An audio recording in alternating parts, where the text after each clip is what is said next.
Live? Sounds good. Sounds good.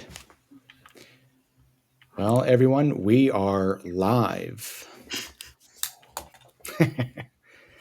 So, on behalf of the medTRANS and the Complete Captive team, we are happy to share that we are going on with the show, but we're sad that we can't be in Orlando live simply because of the recent hurricane that went through. So we wish everyone well, and we wish everyone gets out of this event as safely as possible. But with that, I'd like to introduce the team. I'm Phil Holoka from Complete Captive Management Services. I am Gabby Morella from Complete Captive. Jamie Holoka from Complete Captive. And I'm Mike Wilson with Complete Captive based out of Orlando, Florida, ironically enough. Yes. So I scrolled through to the executive team, Phil. Sorry, I just jumped right into it. I was wondering who did that. But that okay. was me. Well, I thought that's where we were going. So this is our executive team at Complete Captive. Jeff's unavailable to join us today. But Phil, why don't you give a little bit of introduction about what you do for the company in relation to the captive operations? Happy to. So I represent the operations of the captive insurance programs that we manage. So my day to day is making sure the accounting runs right, the clinical is running on all cylinders, the finance team is running on all cylinders, and that we have good communications with our clients. Thank you. I am Gabby Morella. I'm the Chief Legal and Compliance Officer at Complete Captive. I'm also an attorney and managing partner of Morella and Associates, which is a separate law firm. But both of the companies work in tandem to achieve the compliance review and legal review of the captive structure. So that's my day-to-day operations, is to make sure all of our legal documents are up with changing regulations and reviewing all of the legal overview of the entire captive structure. And I am Jamie Holoka. I am a pharmacist by trade. I am doing and developing the team that is doing the cost containment, as well as pulling down, reviewing all the claims to do that, and doing the clinical underwriting to help identify any potential outliers in the cases that exist or may join. Good afternoon, everybody. My name is Mike Wilson once again. I'm the Director of Captive Strategies, and I've got a background in underwriting, employee benefits consulting with some large consulting houses.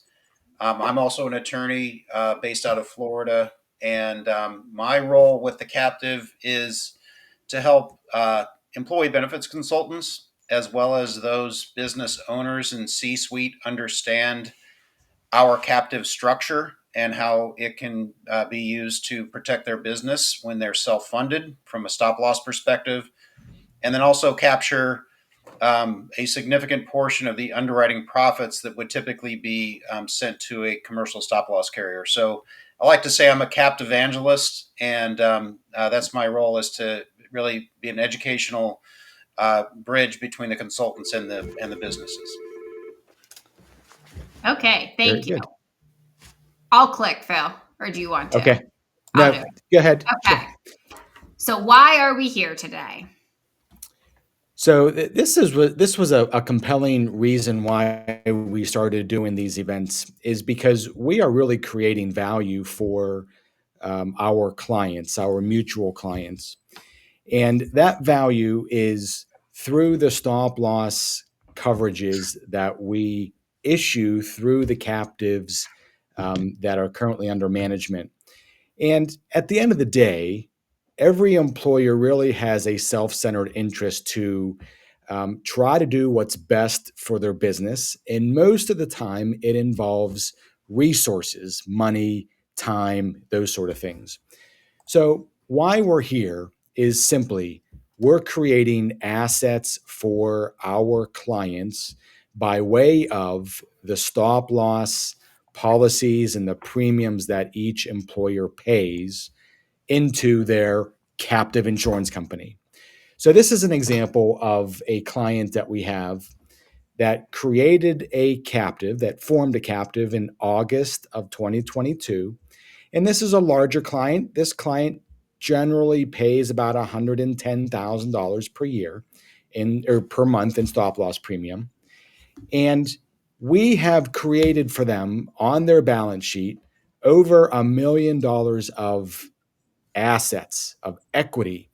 So we are literally creating wealth that has come from the once expense that was paid to a stop loss carrier in prior years.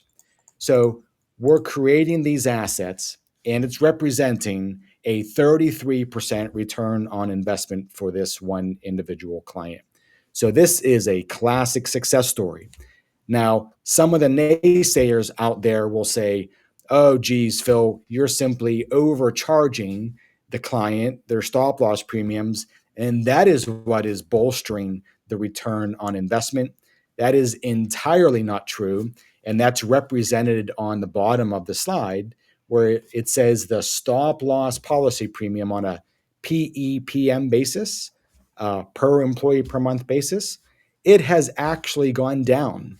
So not only is this employer saving monthly stop loss premiums year over year over year, but they are also generating assets from the underwriting profits that are being generated. This is a real thing, and it's real exciting. So for those that know me, know I've got a lot of sayings, and this is one that I love to say all the time. Employers need not focus on achieving a lower premium pricing year over year over year by beating up the stop loss carriers.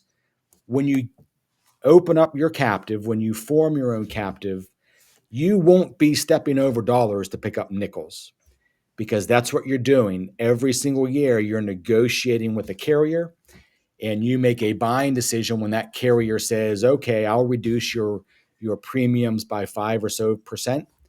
You're leaving the majority of the assets on the table when you're negotiating if you're buying commercial coverage as compared to buying it from your own captive insurance company.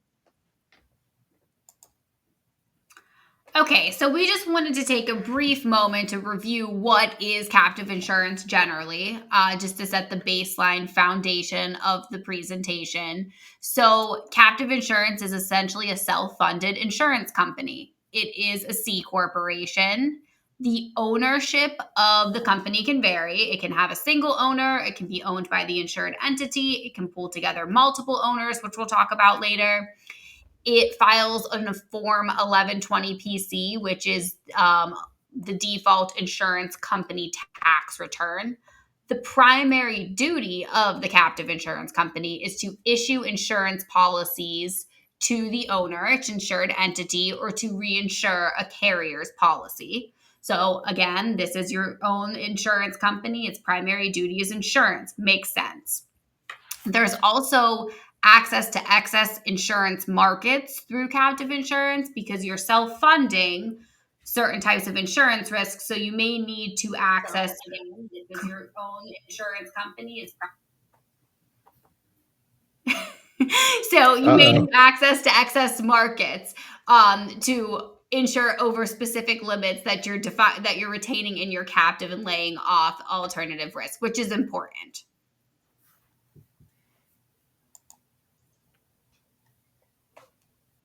So now we go into duties of the captive manager. Phil, do you want to go on this one? You want to share with me?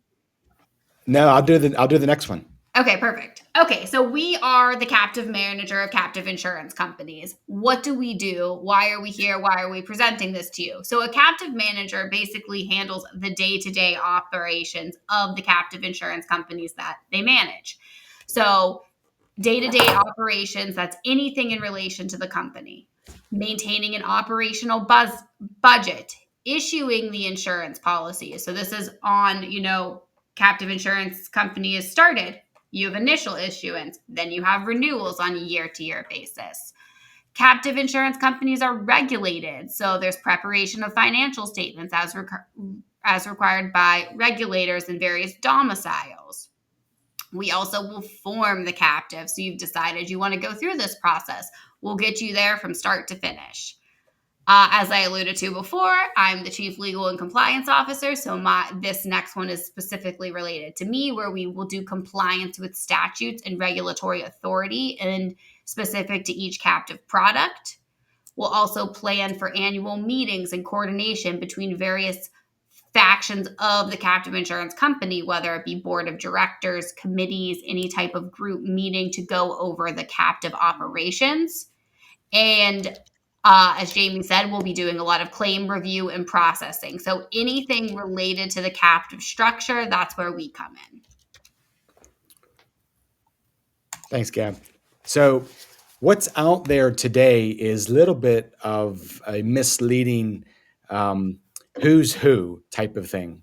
So as Gabby mentioned, the captive manager is really the technician that operates the captive insurance company. And then there are titles out there called the captive program manager. And the captive program manager is really a sales agent of the captive program. Now, the program manager does not have the technical attributes to necessarily run the captive insurance company. So the primary role of a captive program manager, and you should really ask these questions when you're vetting captives. Are you a program manager or a captive manager? The program manager is, trying to promote the captive, telling you stories about the success of the captive. The other thing that we'll talk about is the captive program manager is unlikely to really know what a bordereau report is. And if you don't know what a bordereau report is, then you probably need to figure that one out. And we're here to help you on that.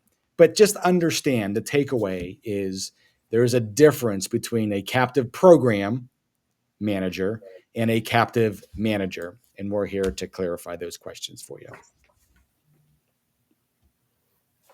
Oh, sorry. That's me. So there are two main types of captive insurance products on the market. Single parent, which is known as a pure captive, which is a wholly owned captive controlled by a single organization. So this is the analysis of, I own my own business and I form a captive to insure my business, versus a group insurance company, which is an insurance company which has multiple entities and organizations insured through that captive product. So it'll be one captive insurance company providing insurance to multiple different entities. And a lot of the time they share a similar bond in terms of organization type, industry type, or insurance type.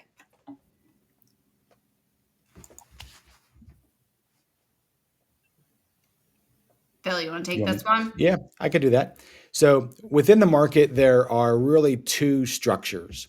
There's a member-owned captive or member-owned group captive, whereas that is owned or controlled by the actual insured businesses. And then there's producer-owned.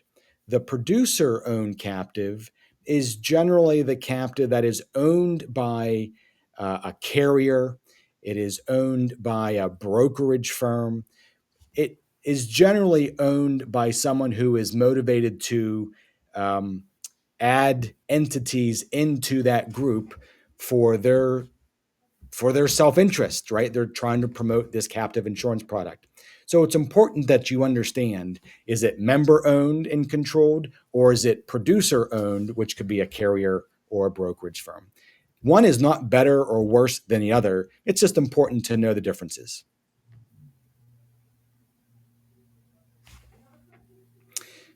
So in this chart, we're going to talk about the formation of a single parent captive or group captive. And for those of you who have scheduled to attend the Orlando event, we sent you some cheat sheets within a folder. And this was one of the cheat sheets that we have sent to you for future reference. But it's just talking about you can be a onshore or offshore, or be a single parent and group captive, either onshore or offshore.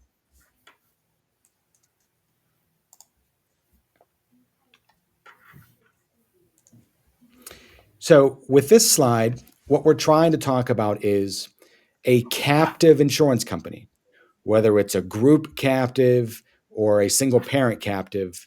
It can be either a direct writer or reinsurer, or it could be a combination of both. So a direct writer is when the captive actually issues the insurance policy. The reinsurance captive is when the captive is reinsuring an admitted carrier's issued policy. In other words, it is fronted by a commercial carrier. And then you have the third option, it could be both. So you could have situations where the captive will be reinsuring various commercial property lines like workers' comp, general liability, and so forth. But then it could direct issue medical stop loss. Medical stop loss can be issued directly because it does not touch it doesn't touch the public. A workers' comp policy does, in fact, touch the public, which means a workers' comp group captive has to be reinsured or fronted by a commercial carrier. So this is just another cheat sheet. This is demonstrating that a captive that is issuing a single policy, it can be either a direct writer or it could be involved in a reinsurance agreement with a commercial carrier. So this is the difference between the single parent model versus the group captive model as designated in, chart form for everybody to review. And this is a very similar model. So this is when a single parent captive is both a reinsurer to various other insurance policies as well as a direct writer. And then on the other side, generally speaking, a fronted captive is usually one coverage line, medical stop loss, because it's less complicated.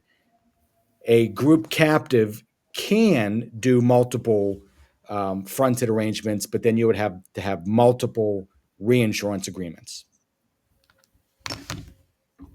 And again, these last two slides, there's handouts if you have the folder for review.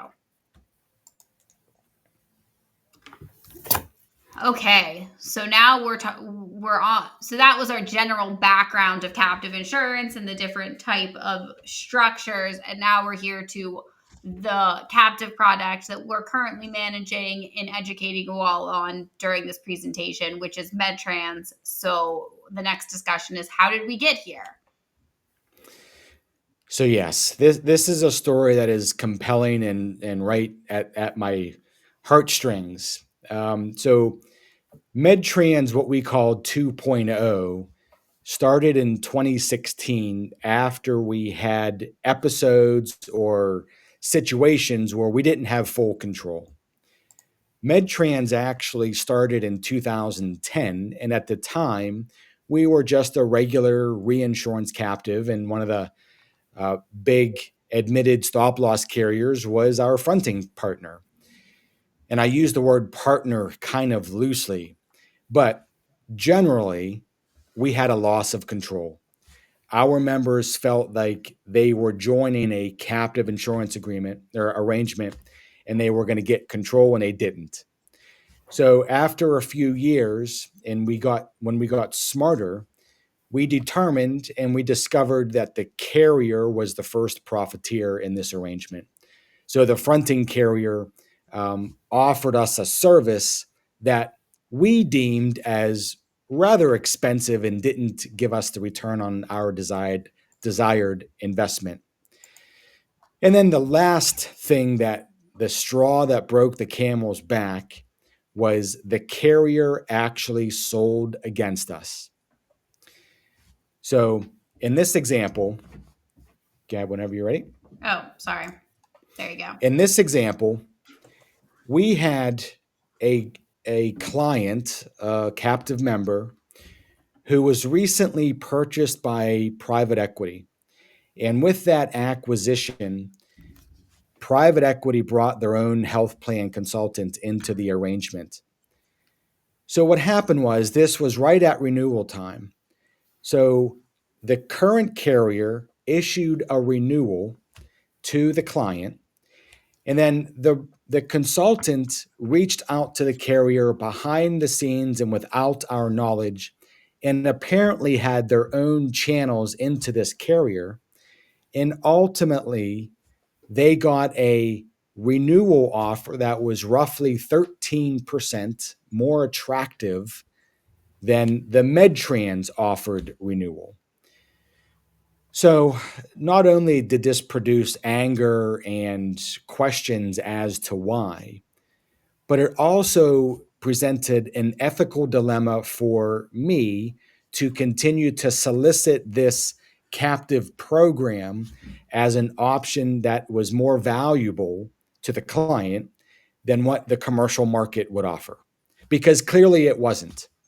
Clearly, I had to disclose to the opportunity to say, hey, you should be willing to pay more stop loss premium with the hopes to get something back as a dividend at some point in the future. So the members at the time, specifically the board of directors, said, no, this is not a good business model to go through to continue on. So we have to think of a different solution. So that's ultimately what developed out of this is what we call medTRANS 2.0.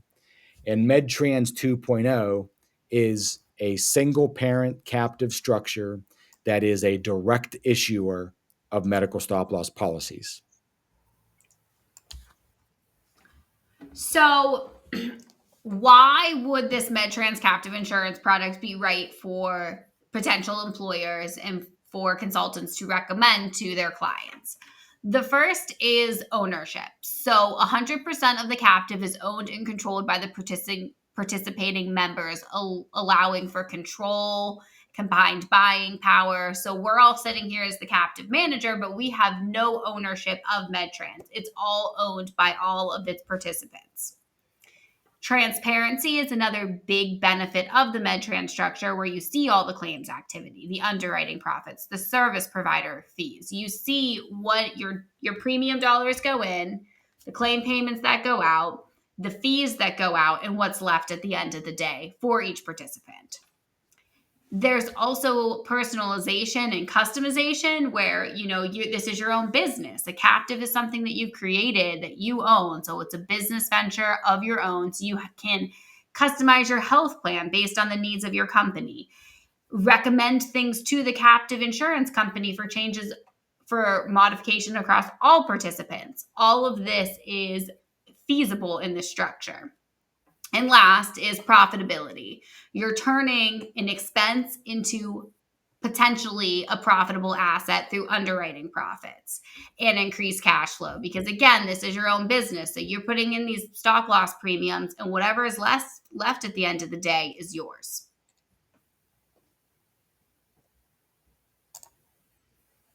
So how does the structure work? So each business, if you would like to consider forming a captive, will form a cell captive of medTRANS. So an operating entity says they want to be engaged in the structure, and they form their own captive insurance company. medTRANS, which is the host of the entire structure, provides the cell captive, which each insured owns, with the license to issue a medical stop loss policy. So then the stop loss policy is issued from each cell captive to its insured entity, which usually owns the captive as well. Next, premium. We've got to have funds flow, right? So premium, stop loss premium comes from the insured entity up to the captive, and then gets remitted to the risk pool, medTRANS, on a funds withheld basis, which means medTRANS collects all of the premium, sweeps it up from all the cell captives, holds it up there for expense, any type of fee payments, claim payments, and after the end of a treaty year, allocates it all back to each cell captive within the structure based upon the profit that each cell captive attained throughout that year. Then how does all of this work? We've talked about all of these dynamics back and forth. What do you need in place for this to work? So there'll be a participation agreement, which will be the governance document, as well as reinsurance and retrocession agreements, which handles the risk shifting to the risk pool, as well as the risk distribution back, which is evidenced on this screen. So from starting from the very beginning to the very end, your health plan is a self-funded health plan, which is controlled by your business. So your business then creates your captive. Your captive is a participant in the medTRANS risk pool, which is designated in the middle of the screen. So your captive, your business, and medTRANS enter into a participation agreement. What is that? That's the core governance document. If you have any other entities, that's akin to a bylaws and a shareholder agreement for a corporation or an operating agreement for an LLC. This dictates, ownership of the company, capitalization, liquidation rights, distribution rights. All of that is in this core participation agreement. Your captive then issues to your business, your insured entity, your medical stop loss policy, which designates all of the stop loss coverage between your cell captive and your insured business. Now, how does this all work with the funds flow back to medTRANS as the risk pool, as the center? Because remember, here you formed your own captive insurance company. Your insured entity has a captive.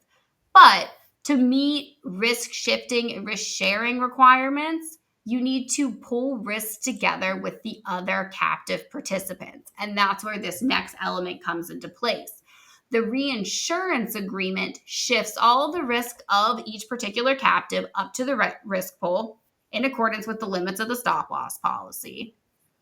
And then the retrocession agreement is the mechanism where all that risk is shared between all the collective captive participants and how profits and losses are allocated back to each applicable cell captive. Simply put. Then the last thing that you'll see on this screen is the excess carrier. So medTRANS, as we talked about in the beginning, has access to excess markets, which it does purchase excess reinsurance coverage for large specific claims through an excess carrier. And this is a handout as well. So this is the overview of the entire structure.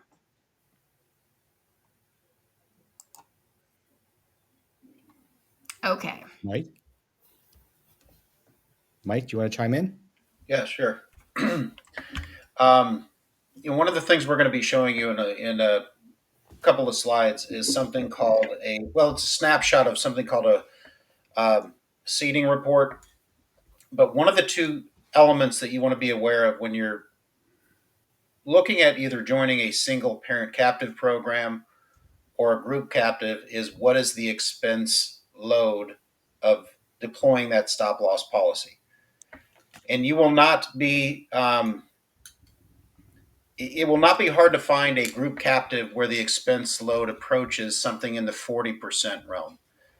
And so what that means is if you're paying $1 of stop loss premium into a group captive, that means it would typically have maybe 60 cents on the dollar to pay stop loss claims after those expenses. And in our model, we cure that, what we think is an inefficiency, by having a lower expense load. And our expense load, if we look at the 2023 treaty year, we're just over 15%. So we can deploy a stop loss policy in our model for around a 15% expense load. And the two expenses that make up that 15% are something called excess premium. And you'll see on the screen here, we represented it at 6.2%. And then something called a captive management fee or an exchange fee, and that's 8.7%. So the captive management fee is something that we as Complete Captive, we collect that as our responsibility and our cost of helping run each individual captive. So the setup of the captive, performing the underwriting, all the things that you would think about when you're running your own insurance company. And then the second component, which is the first on the screen, is excess premium. And what that is we will cede large claim risks out of the risk pool to a third party vendor. And that vendor is Summit Re. So each captive has a portion of their stop loss premium that will be used to pay that excess premium. And in this case, it's 6.2%. So we try to be very transparent in the way that we show you where your stop loss premium is going. And so in this case, it's excess plus the captive management fee, representing about 15% of your stop loss premium in our model. And that means you have about 85 cents on every dollar to pay stop loss claims. And we think that's a very important aspect of our program, because our goal is to try to show you a way that you can use your stop loss, your self-funded plan, your stop loss premium, to shield your company from those large loss risks. And if you're successful at implementing those cost containment programs that your consultant is recommending, then you get to capture those underwriting profits in your captive. A lot to be said there. Thanks, Mike. Do you want to do anything And else? this is the exchange schedule. So what we are, who, me? Yeah, go ahead. Anyways, so this is the exchange schedule. The exchange schedule is the captive management fee based on the total premium collected. So when we first started medTRANS 2.0, we had a management fee of roughly 20%. Today, we are collecting about $20 million, which is about 11% of our of the gross or net written premium goes to manage your captive insurance companies, and this is on a decreasing schedule. So as we grow, the sunk costs of operating a captive insurance company decrease. Now, I want to add that our captives top out at a certain management fee, and that management fee allows for the larger clients to pay not significantly less, but less than the actual schedule. Because what we discovered is larger clients, larger captives have a larger specific deductible, which makes operating that captive a little bit less on a unit by unit basis.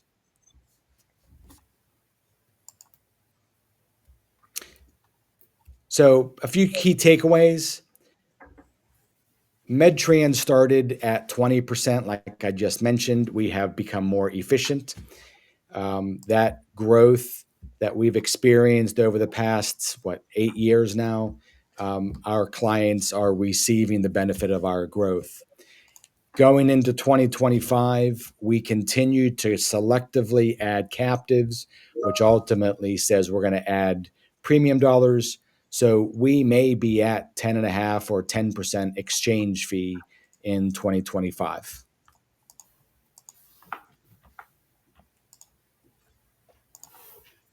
Okay.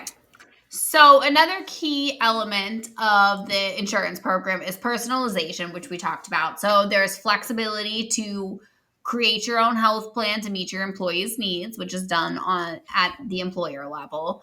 There's control over the structure of insurance ownership. So who owns your captive? How do you want to structure that? That's up to the business owner. I mean, we can advise as the normal type of insurance structure that we normally see and say what we've seen works and doesn't work. But ultimately, it's up to the business owner to control the ownership.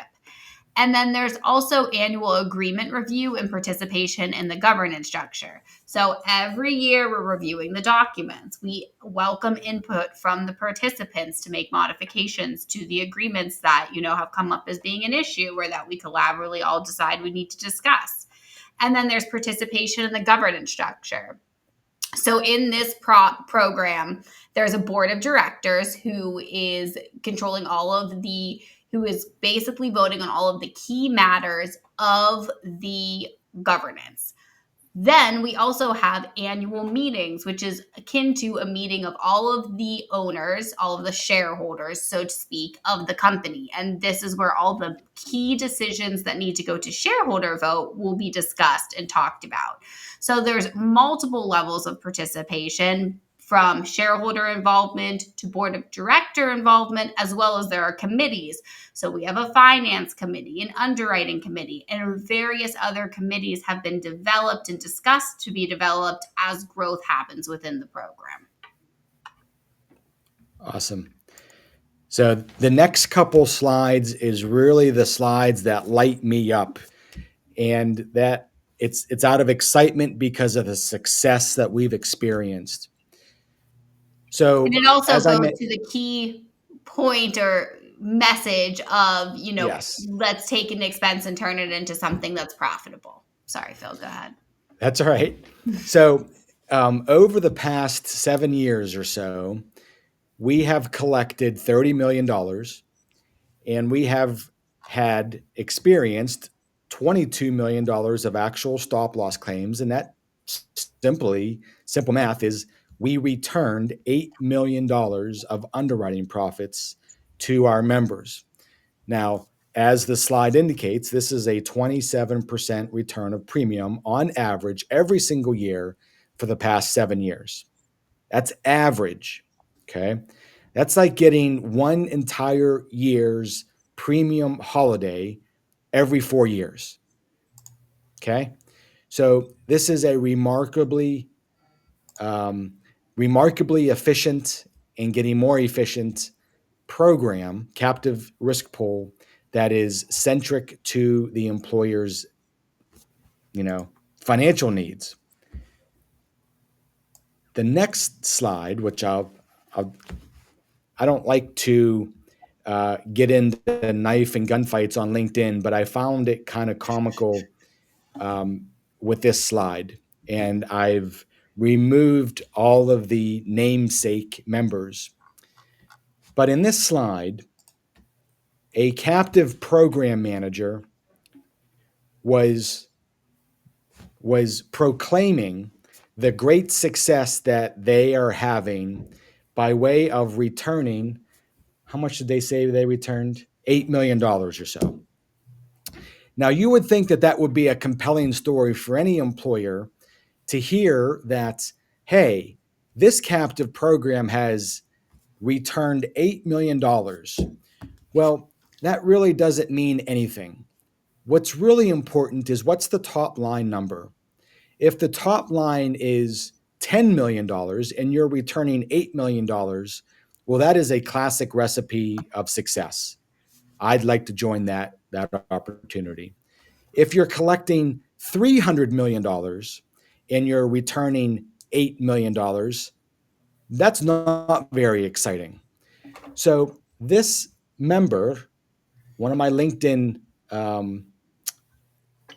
fellow members, responded to me with the comments of, most insurance companies would dance in the streets if they had a 92% combined ratio.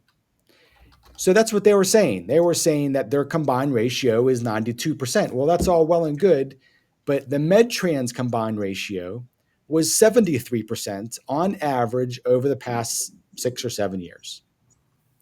So this is an example of the efficiencies that we bring to the table because of our structure, and we don't have a fronting carrier, which we're going to get into here in a couple seconds.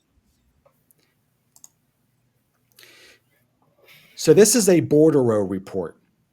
This is where I have ambitions to empower consultants and empower employers before they invest in a captive solution, whereas they should be asking to see the bordereau report.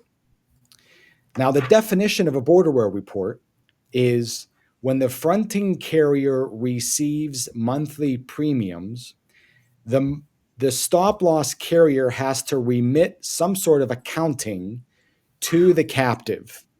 And that accounting will be to the captive manager, because the captive, as a C corporation, has its own set of financial statements.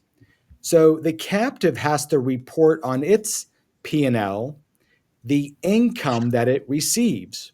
Well, a captive that is fronted generally, I think always, does not receive monthly premiums. They are sent to the fronting carrier.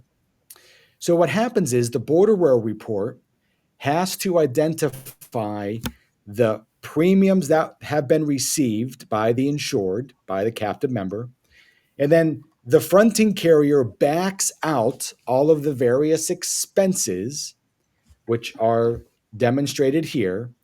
And then the net that is left over after the fronting carrier receives all of its revenue, the net, which is highlighted in yellow, becomes the top line profit of the captive. That's its income. So in this example, I've got to put on my glasses, but in this example, the fronting carrier had 6 different expenses: the excess coverage expense, the quota share expense, the first and second layer expense. Those expenses were roughly 33.5%. And then the fronting carrier charged us what's called a fronting fee. And that is expressed as the administrative expense, which was 8%. And then in addition to that, because the captive was fronted by an admitted carrier, it had to pay state premium tax. So when everything was done and paid for, the client in the first column paid $150,000.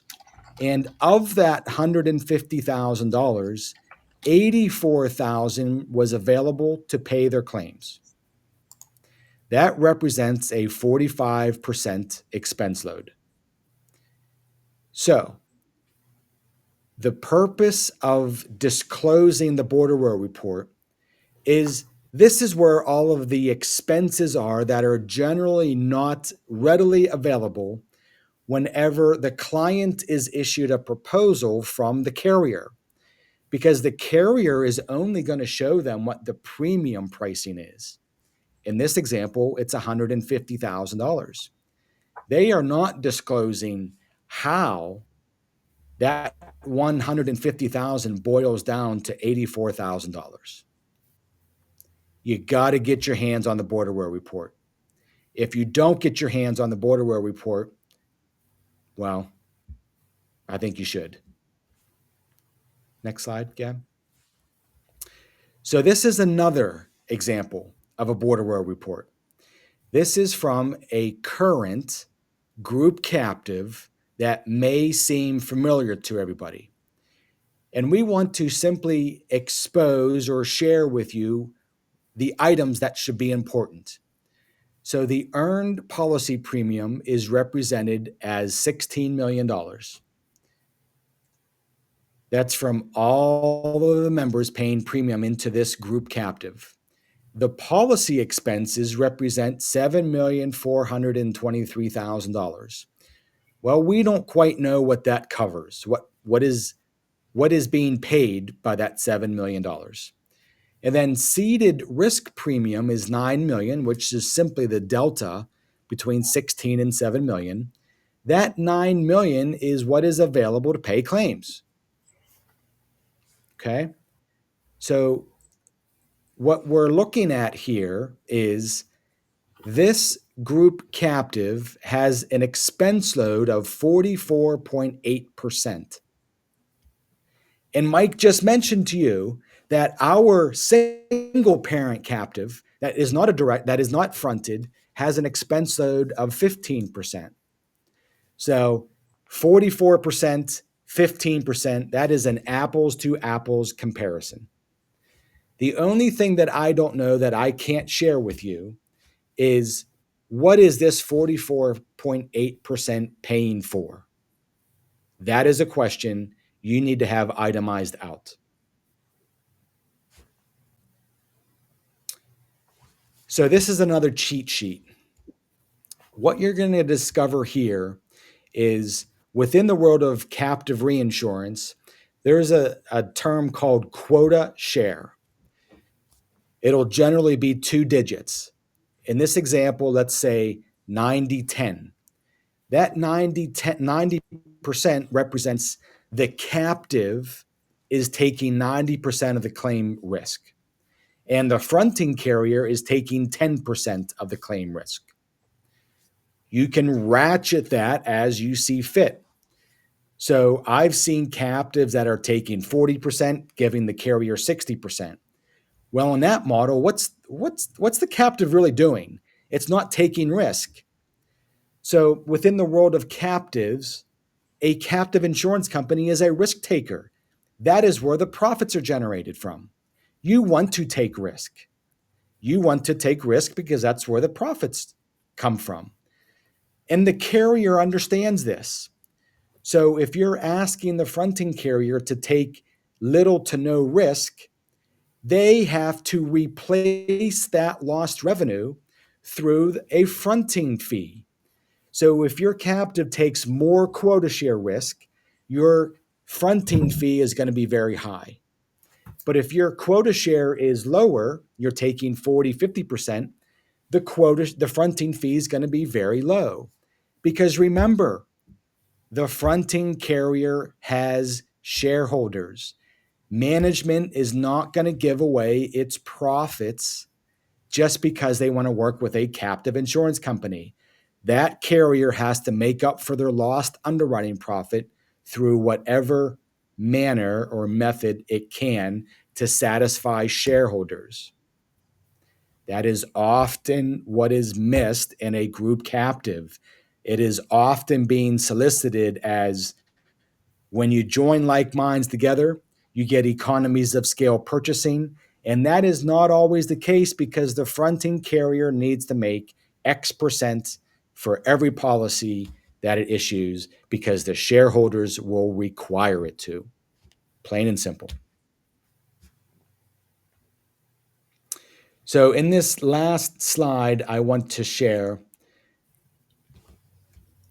many times a group captive that has 5, 10, 15, 30,000 employees, I scratch my head thinking, why does that group captive have an excess layer, which is the catastrophic layer, that attaches at such a low value? In other words, you'll see a lot of group captives that attach at $250,000 or $300,000 on top of the captive retention level. And why is this? Well, for a commercial carrier that is fronting a group captive, the excess layer is a very profitable layer. So many times you're going to see the carrier say, with a 5,000 life group, let's keep you at $250,000 or $3,000 of excess retention, and we'll charge you X premium. Now, if you were to go to that carrier and ask for if a 5,000 life group would ask for a specific deductible of, $500,000, that would be lower unit costs, aka less revenue to the carrier than in a group captive arrangement. Let me summarize.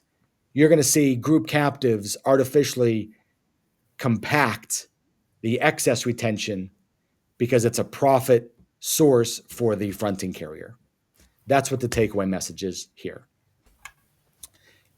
And then the next slide is just a breakdown of how the dollar gets sliced and diced. Your clients will pay $100 of premium. Roughly $25 will go to the excess carrier, $7, $1, $5, $10. They're all going to the fronting carrier, which is usually the same as the excess carrier. So in this example, the carrier is taking 49% of the $100 that your clients are paying into that captive.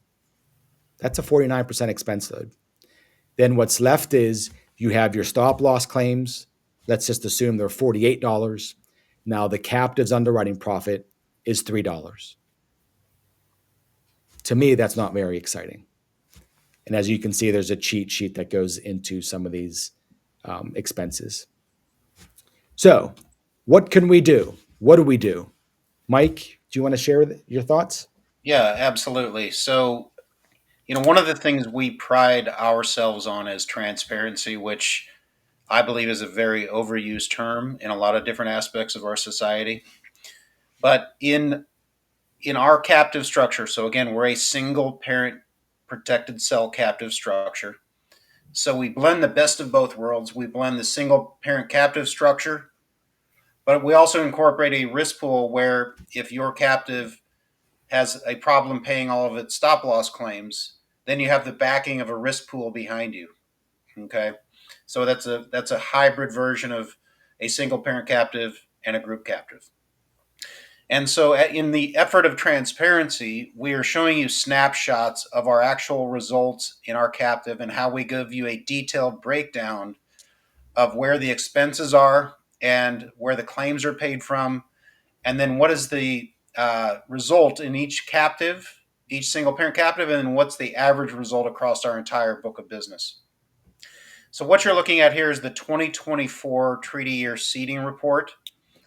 And you'll see on the right side of the screen there, you'll see two numbers, 6.2 and 8.51. That's how we show you our expense load. We talked about excess premium, which is insurance that we buy for the risk pool to protect the risk pool in the event that you have a significantly large claim. Part of that will go to another carrier, and the cost of that is 6.2%. 8.51% is our captive management fee, once again, to set up and run each of the captives. And that's where we get our expense load. That's 14.7% in 2024. So that's where we get our 15% expense load that we mentioned. Phil just went through a couple of different examples. One was at a group captive was at 44%. Another one was at 49%. And you got these really general descriptions of where those numbers were coming from. And here you're actually seeing the actual results in our seeding report. So what that means is our captive collected $12.7 million in premium. You see it on the right-hand side. Each single parent captive is represented in a column. You'll see 66, 67, and 68, each with different premium numbers. And you'll also see one other component. You'll see it's called pool charge there of 12.4%. That is not an expense.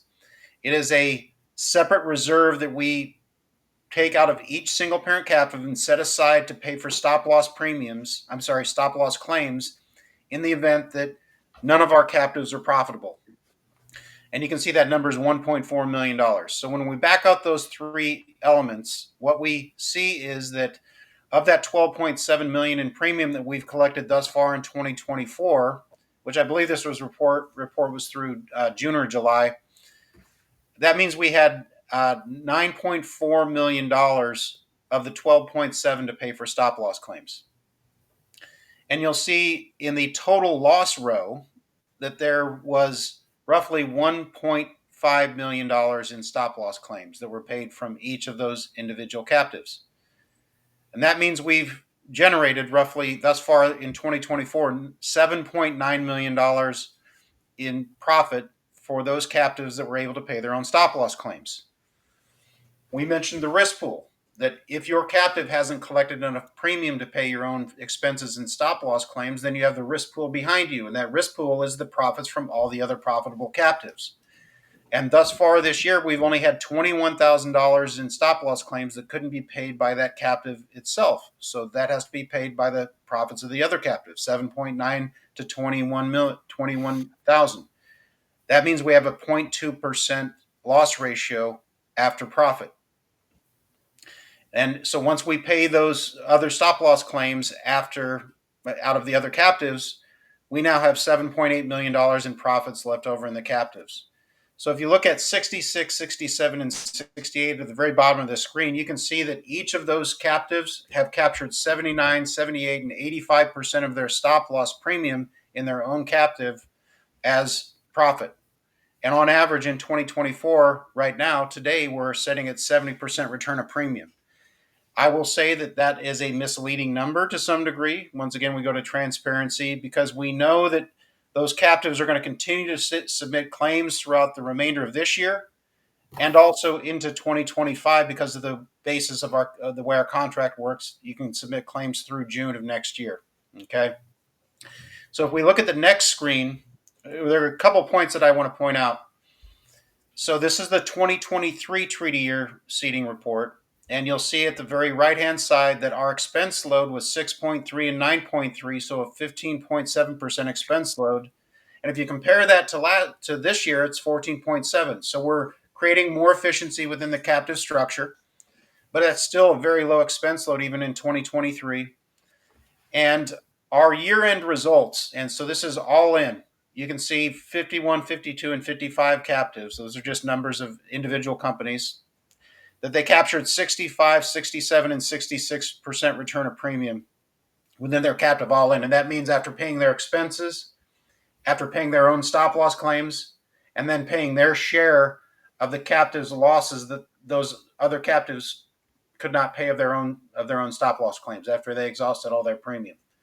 And you'll see at the very bottom of that row, you'll see return of premium in yellow, 37.3%. That means that on average, we return 37% of premium to each of the captives. Now, some might have gotten back 70%, some might have gotten back 50%, and it depends on how your captive performed relative to others, but also even those captives that couldn't pay all of their own stop loss claims, because we give back the pool charge at the end of the year, they still got back 8% of their premium. So even in a bad year where they exhaust all their claims, have submit some to the risk pool, then they're still getting back 8% of their premium. That in and of itself will beat most group captives. So it underscores the opportunity that you have in looking at a single parent captive structure of getting that risk pooling, risk distribution, risk sharing with others, but also you get to reap the benefits of the cost containment programs that you put into place for your program, as well as the efficiency of this structure in a 15% expense load. Okay. Okay, so now we will move on to underwriting and claims review. Okay, this is my slide as well. Still Mike, no break for him today. That's fine. I've got plenty of water here. So if you're a business owner and you're listening to this, you would want to work through your employee benefits consultant to gather the information that we would need to underwrite your stop loss program. And if you're a consultant listening, we would need the same information that you would typically provide to a commercial stop loss carrier or a group captive to get a quote. So we need census information. We need your historical claims data, both all those individual claims or the month by month claims that are showing up on your aggregate attachment report, as well as any individual large loss claims above the specific stop loss limit, or even those that are below that might be at 50% of your specific stop loss limit, with diagnosis, prognosis, detailed claims information so we can look at the performance of your pharmacy program, as well as your current stop loss policy with the rate, so we can see what the structure is and the contract basis of your current stop loss policy. From an underwriting guideline perspective, we are a Nevada domiciled captive. And so we have an underwriting committee that's comprised of members of our captive management company, but also member companies, individuals that represent the member companies of individual captives within our program. So the way we will typically work, if we're quoting a fully insured group where perhaps you don't have any claims data, we're going to want to see the current rates as well as the renewal rates. And when we say no loss, no gain, what we will do, given that limited set of data, would be to represent a stop loss quote that will likely match very closely your renewal offer from your fully insured carrier, given the lack of data. If we're wrong and it's better, then obviously you're going to have the opportunity to capture some of that underwriting profit in your own captive, as we just reviewed. There is one knockout point with our captive, and that is if the average age of your covered employees. So this is going to be different than each of the belly buttons covered under your plan. So we're not talking about the average age of the employee plus the spouse and plus all the children, but the average age of the covered employees, those that are electing coverage. If it's 50 or higher, then they wouldn't be able to participate in our captive. But then you can do some, hopefully, if you have some older folks that may be eligible for different programs, then some education could be used to try to educate those employees on other options that may be available to them, and thus getting your average age into the realm that we're looking for. From a timing perspective, we can offer indications, which is in essence a preliminary quote to you. At 90 to 120 days or more prior to the renewal. That way we can start introducing the concept to your client through you. And but those will be preliminary numbers, and then we're able to firm up the actual stop loss proposal. If they're self-funded, we're going to need 9 months of aggregate report data. So if you're looking at a January 1st of 2025, in that case, we would need data through September in order to firm up that that preliminary indication that we've offered to you. Okay. Let's go to the next slide. Ready? Okay. Okay. And then from a pre-sale perspective, it's really myself, Jamie, Phil, and others on our team that we're gonna get involved in reviewing the data that you submit. And if you're, for example, maybe using a carrier-owned PBM, and we see there's a high specialty medication spend, Jamie's a clinical pharmacist. She's going to be able to look at that data, and we might be able to identify some opportunities where you can do some different things with specialty medications in order to mitigate that cost. So that's part of the review that we take on the front end.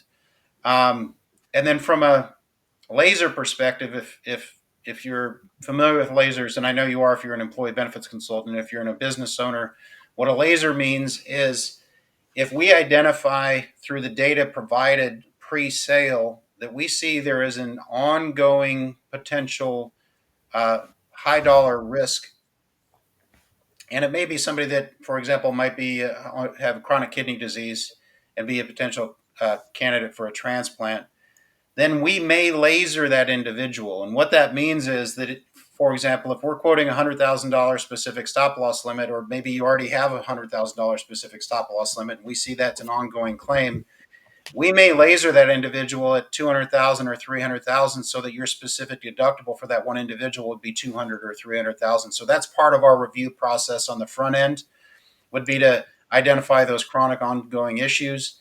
If we see that there was a acute issue that was in your claims profile from the most recent year, but we don't think that it's ongoing, then we will probably not laser that because it's acute, it's not ongoing. So that's part of the interchange of information that we would have with you to identify what that risk really looks like.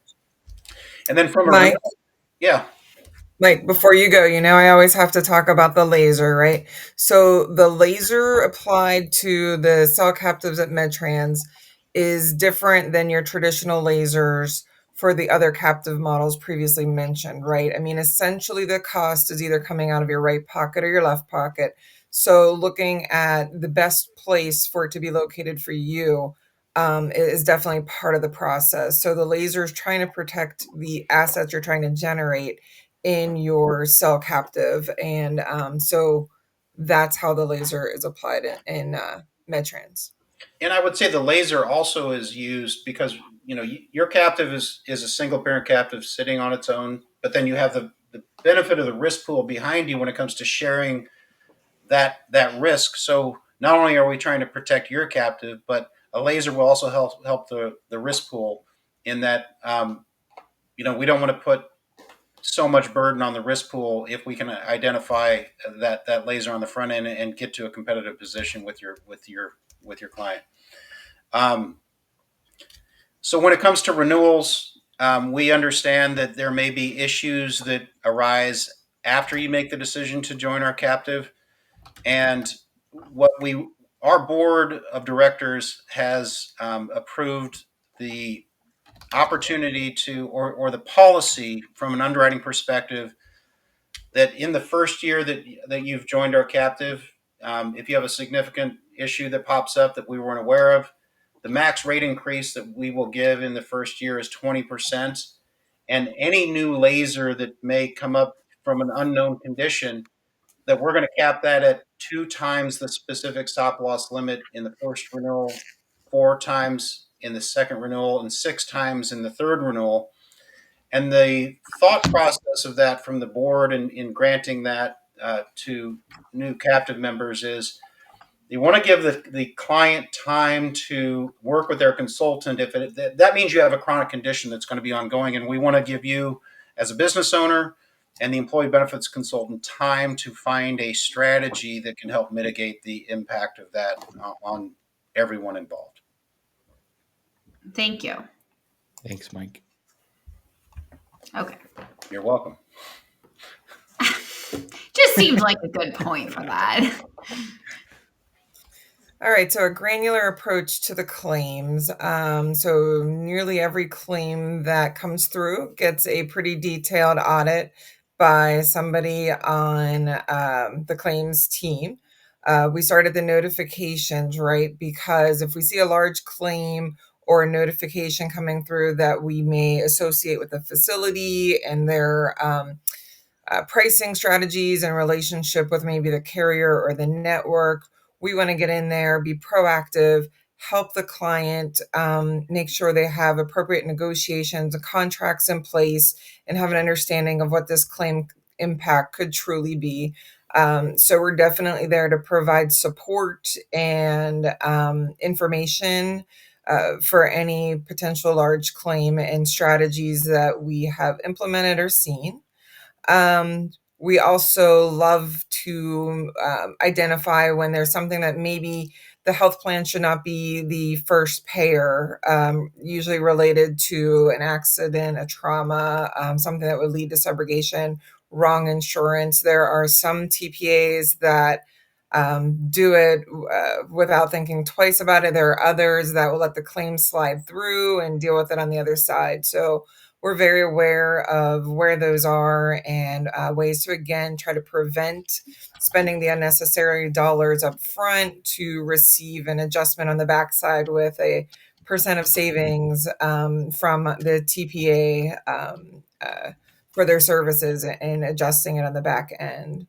I already mentioned we're going to tell you if this is a one-time, one and done claim, it might come in hard, but we won't see it next year. Or if maybe this is a new immunotherapy and we're going to look at what the next 24 months or potentially further are going to be looking like for the captive. We also share any vendor opportunities. Right. So there are definitely preferred air ambulance vendors, dialysis, residential treatment facilities, and transplant. So if anybody's looking for vendors, certainly we have resources in place to help. We don't require them, but we are just here to help you as the consultant to really optimize your clients' programs for you. We also are looking at and preparing with situations related to prompt pay programs, right? So you've probably seen certain carriers will absolutely not permit an audit of a claim under $300, or if you're UMR, I believe it's $400,000 for a claim. So we are here to kind of identify those facilities that have those arrangements and help you understand what your claims are going to look like as your covered lives continue to utilize those services. And something else we're seeing in the networks is with these types of prompt pay providers, they are initially having the claims paid at DRG, and then you can very clearly see them reversed and then resubmitted and paid as an itemized claim. So that typically will more than double the cost. So we're kind of going back, trying to push back, fight on those, and again, get those claims as close to DRG as they should be. So I already mentioned more paid by the health plan is more that's going to be at risk to their captive and their captive cell. And as Mike mentioned, the entire group captive. So we will also help anticipate and apply rebate opportunities, right? So if we see a medication that's rebated and somebody just tips over to become a stop loss claim, we're going to assess those medications, what their rebates look like, and hopefully help you keep that down underneath your specific deductible, or at least use less of your stop loss premiums for it. We'll also be looking at medications under medical specialty, right? Definitely get rebates there. There are rebates and outcomes-based contracting for both medical specialty and the gene and cellular therapies. So, if that is something that your client is has as a covered entity in their policy, then certainly we want to help you negotiate those and anticipate the appropriate prices. With that, the at one of our last annual meeting, the annual membership voted pretty well unanimously to no longer cover gene and cellular therapies. So they are now excluded in the medical stop loss policies issued by medTRANS. However, there are reinsurance carriers that will sell you a policy. However, we have information available related to the safety and efficacy and the limitations by really preventing their covered lives from anything in the future. These are not covered. Okay. Next slide. Let's see. I did go to the next slide. Yeah. So Sorry, I did it quickly. I was like in sync with Jamie. I was like, I know when she's done, we're moving on. More Jamie. Yeah. More Jamie. Yeah, I really spoke to a lot of this already. So in addition to the notifications, we're going to be analyzing all the reports that we are receiving. So if you can send in those large claim reports, obviously I will get the large claim reports, but the check registers are helpful. I can't tell you how many times I've seen maybe genetic testing come through as a provider in a check register for somebody that just went to an oncologist. So we're kind of know to ramp up that maybe there's some changes going on in their traditional treatment regimens. Also looking at the pharmacy reports, very important to a pharmacist, because when I'm looking at the TPA data, the medical claims, they tell me your disease, but the pharmacy reports really tell me the disease severity.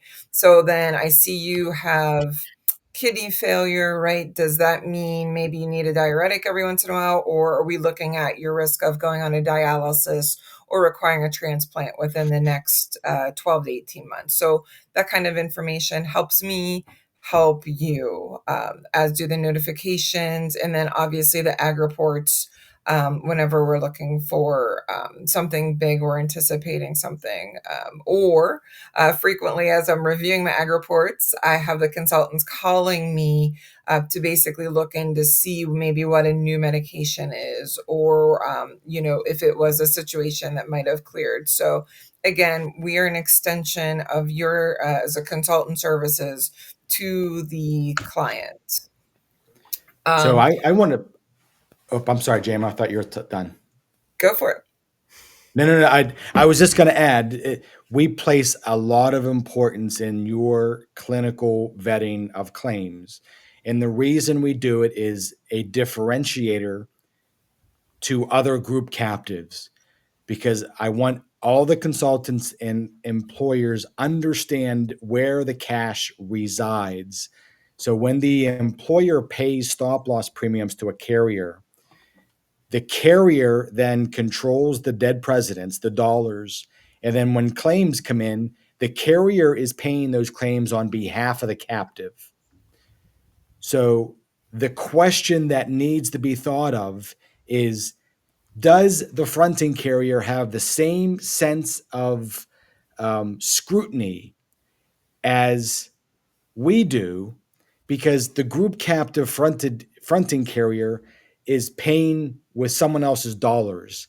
Remember, the fronting carrier has been stripped away the ability to earn underwriting profits. So that's much like if I give you $100 and I ask you to buy me something, you don't take the same level of scrutiny as I would. In this model, we are stewards for your assets and your captive, and your primary motivation is to build underwriting profits in your captive. So the alignment is remarkably different, and Jamie is at the pinnacle of the value for your claims. And one of the easiest ways to do that is with advance funding, because it's a great way to prevent or delay a payment until we are confident that the client is satisfied, that they've received the answers on the costs of claims or maybe the necessity of claims, which of course we are there guiding you through the questionnaire. We're working again as the steward of the client through the consultant to ensure that the payments are appropriate and everybody's satisfied. Were you done there, Jamie? I am. We're good. Okay, that's what I thought. Okay, so now we're going to move into a brief discussion of, okay, we've given all of this information about what the captive structure is, but now what does the sales process look like for prospective clients? And I'll step in here. So what you're looking at on the screen is what we call a pro forma. And this can be a good introduction or first step in the sales process for the consultant as well as the business owner that's interested in exploring single parent captive. You know, what we're in essence doing here is on a very limited set of data is over whatever window of time. Here you're seeing from 2016 to 2023, this particular prospective client, the consultant gave us their annual specific and aggregate stop loss premium. And then they also gave us how many stop loss claims they had for each of those years.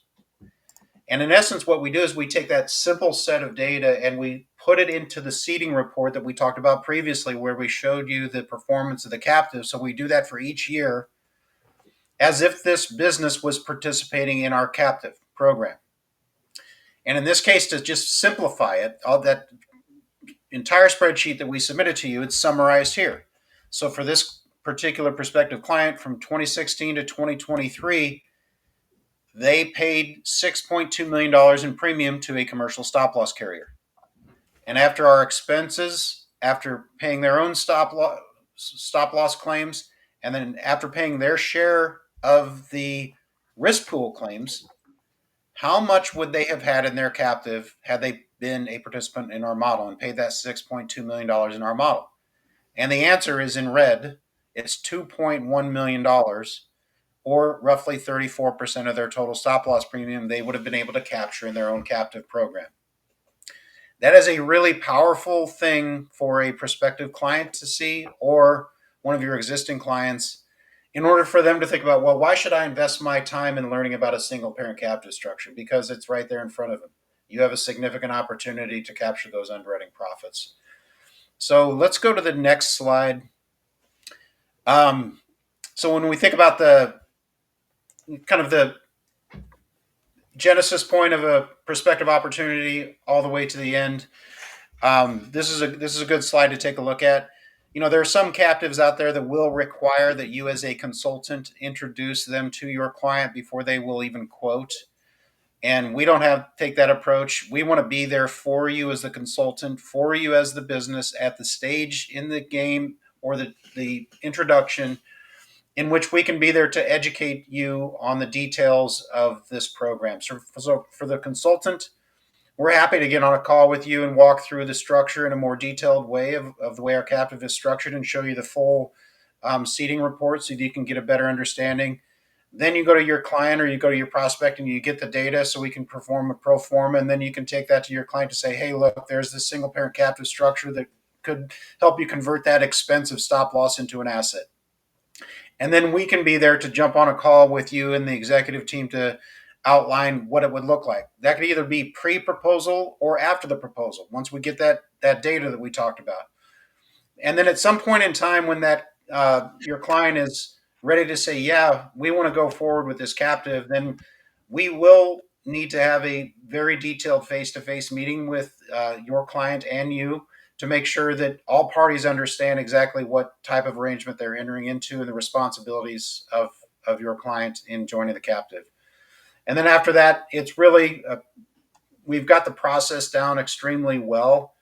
And you can see on the screen here that there is an application process, and I think Gabby is going to go through some details of that. But there's an application process, and we can literally have a captive set up in 2 to 3 weeks. So if you have a client or prospective client that is either has a 1/1 effective date or even sooner, there's still an opportunity to do this for this year. And even if not, then we want to use that education process to help them understand it for this year or future years. Thanks, Mike. Yep. Okay, so now we're going to talk about what's the application process look like? What are the things that we need? So the important first questions are, what is the corporate profile of the insured entity? We need all of this for the application because we prepare certain information that explains the business purpose of the insured entity.